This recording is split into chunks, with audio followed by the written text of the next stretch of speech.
حاسه ان هي اتهرت طبعا عشان كبيره. انا قلت لازم انا اسويها ايه. بسم الله الرحمن الرحيم. بصوا الفرخه اتهرت عادي كده كده، كانت هتتقسم نصين. بصوا اهو. هشيل بقى ايه يا حبايب قلبي. طبعا شروق فرمت لي الكوبيبه ايه. طبعا كنت هفرمها لوحدي، لقيت امي عماله تقول لي ايه، لا انا هعمل انا كوبيبه معاكي عشان انت بتعمليها ايه رقيقه. وطبعا انا بعملها رقيقه عشان ايه العيال بيحبوا ياكلوها ايه رقيقه. طيب طبعا انا بقول لامي خليكي انت قاعده وانا اعمل لك، والله العظيم اسالوها ايه، انا اللي بطبخ وانا اللي بعمل كل حاجه. قالت لي لا انا عايزه اسلي ايديا. كانت قاعده في البلكونه لقيتني بعمل الكوبيبه، قالت لي لا انا اجي اعملها عشان انا بعمل ايه تخين. امي بتحب الكوبيبه، يقول لهم يا ماما حلوه مليانه شويه. ماما الحامل ده معوض رقيقه. امي ما بتحبش، ماشي، امي ما بتحبش الكوبيبه يا جماعه ايه رقيقه. انا بحب اعملها ايه رقيقه عشان العيال ايه بيحبوا ياكلوها تستوي ايه من جوه. بصي كده يا ماما حلوه. حلوه يلا اهي يلا حلوه عادي. انت كده كده عامله ايه كوبيبه تخينه اهي. امي طبعا بتحبها ايه تكون ايه تخينه، مع ان لما بتكون رقيقه بتبقى مستويه من جوه. عشان تبقى ناشفه بقى. انا كده كده علقت على الفرخه. صبع بقى الكوبيبه، مش هيبقى في حاجه تاني. صبع معاكم ايه شويه كوبيبه عشان ايه الكوبيبه دي طبعا احنا لما كنا في مصر ما كنتش بعملها. لان الناس هناك بتوع مصر طبعا معروفين بالكفته، لكن الكوبيبه الغمراويه طبعا احنا طبعا شروق بقى بتحبها لما كانت صغيره طبعا عشان هي عارفاها. لما كنت باجي هنا وامي بتعملها لها قلت لها شو هتشبعك كوبيبه ايه من هنا لحد ما ربنا كده ايه ان شاء الله ربنا ان شاء الله كده ونشتري شقه في مصر، يرزقنا كده وربنا ايه نشتري شقه في مصر ونقعد ايه في مصر. وساعتها اعمل اوضه لامي عشان امي ايه هتيجي معايا. ايه رايك يا ماما؟ هعمل اوضه مخصوص لامي لما اجي اشتري الشقه اقعد معاها على طول. اعمل لها اوضه حلوه كده تبقى بتاعتها، واوضه للشروق. لا اما اعمل لها اوضه هي والشروق كل واحد ايه سرير. اعمل لماما سرير وشروق سرير، يعني اوضه لامي واوضه لامي هي والشروق. وطبعا هعمل اوضه ثانيه بقى لمين؟ لحسن وحمزه ايه ويوسف. هعمل لهم ايه 3 سراير في الاوضه. ان شاء الله اجيب الشقه حلوه كده كبيره. اما القناه ايه طبعا ايه ماليش بركه الا انتوا. ان شاء الله القناه ايه تطول بيكم ان شاء الله كده وتعلى ان شاء الله. بقى ايه نبقى نشتري شقه صح يا ماما؟ وابني لك كده اوضه حلوه كده معانا في الشقه. اعمل لك اوضه حلوه انت والشروق ويوسف وحمزه. ويوسف اعمل لهم اوضه احط لهم فيهم 3 سراير ان شاء الله كبيره كده. الحق يا ماما. ايه؟ تمام بيقولوا فين يوسف؟ مين؟ يوسف. تقول له ايه؟ يوسف عشان مصوره فيديو ورايح المدرسه ان عمامه عمامهم شافوه. شافوا الفيديو صوره يعني ان هو ايه رايح المدرسه. شروق صورته وهو رايح الصبح لابس البدله بتاعت المدرسه ومتشيك. اسكتي ده جالي من المدرسه النهارده نسي الكتب بتاعته.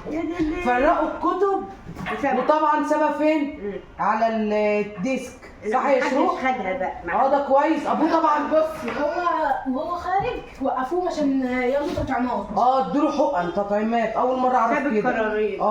انا اول مره اعرف ان هم اول ما بيدوا للعيال اول المدارس. ما اعرفش بقى. بقول لك خد تطعيم حقنه فين في ايديه. نسي الكتب فين بقى؟ في المدرسه. في المدرسه على الدكه.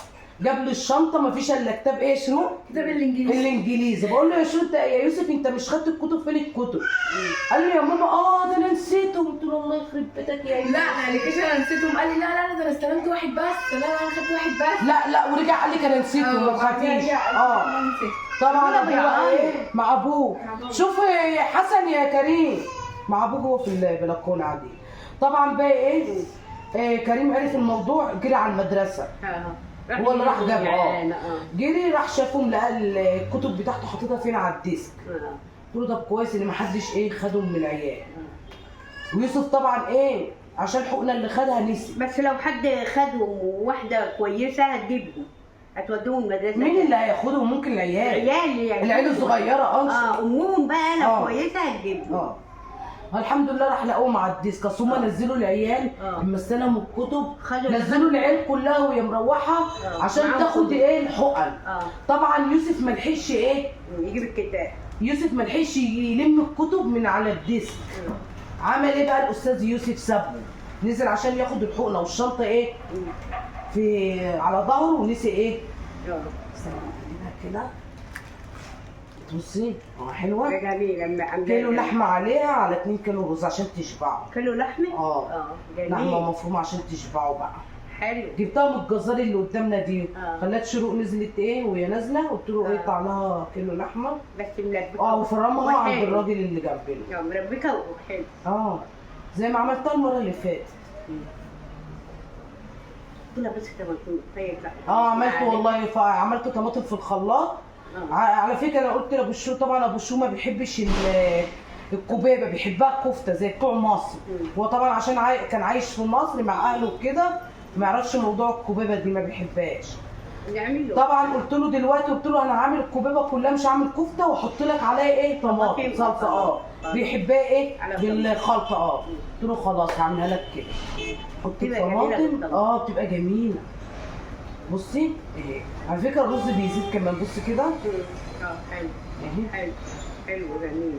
بصي حتى انت كل التخيره اللي انت بتعمليها وانا رفيعه، انا بحبها انا رفيعه. قولي يا اختي. يلا، ولو ايدك وجعتك بلاش، انا هكمل انام.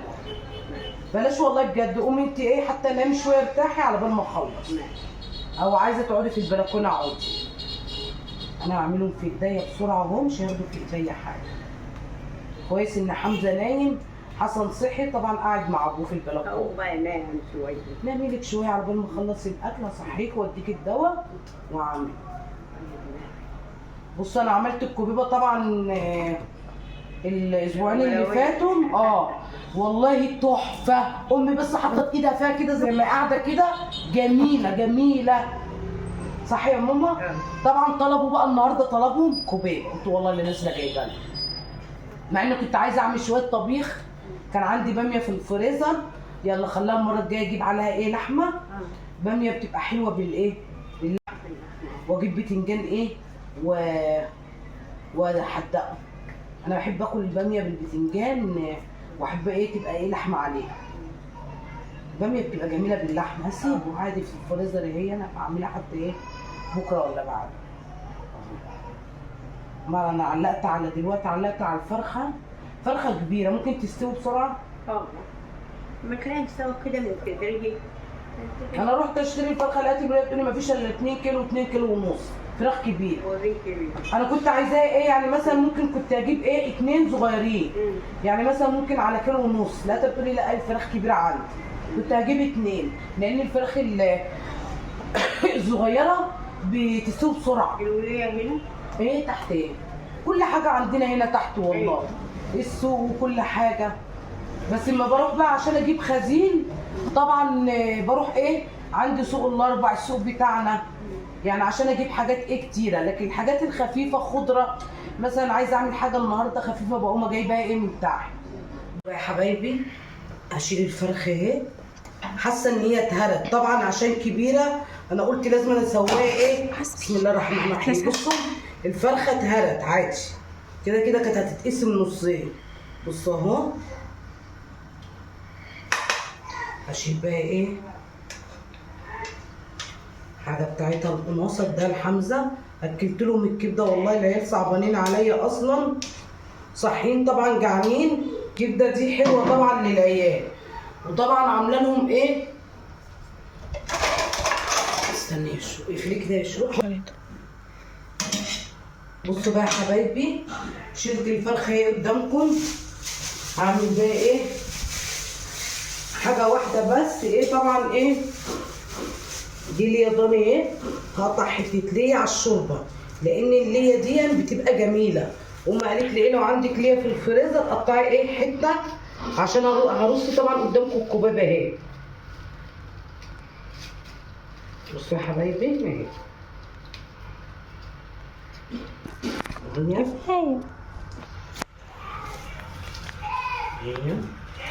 هي عشان تخلي الكبابه ايه حلوه. طبعا لما جيت فرمت اللحمه ما حطيتش عليها ايه ليا. الليا دي بتخلي طعم الكوبيبه او المحشي عندي في الفريزر بتبقى جميله. بص دي الفرخه سلقتها، شيلها بقى طفله عشان انا بحمرها دلوقتي. اهي الكوبيبه هرصها بقى قدامكم. دي شوربه الفراخ اهي.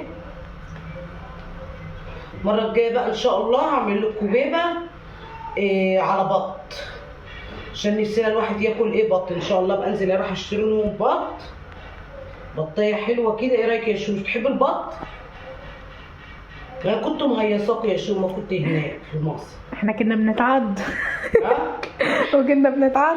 شيرين طبعا لما كانت بتطلع على السطح عشان تاكل الفراخ او البط عندي، كان البط البلدي بيجري وراها ولا الديوك الرومي. فين ايام بقى يا شو؟ ان شاء الله كنا كده بننزل نجري وراهم في الشارع. ان شاء الله ان شاء الله نشتري بيت هناك واعمل لك بقى اللي انت عايزاه. اربي لك بط وفراخ اللي انت عايزاه. بس ناخد من جنب ستي وجدي. ها؟ ناخد ناحية ستي وجدي ان شاء الله. واخد ستك معاكي.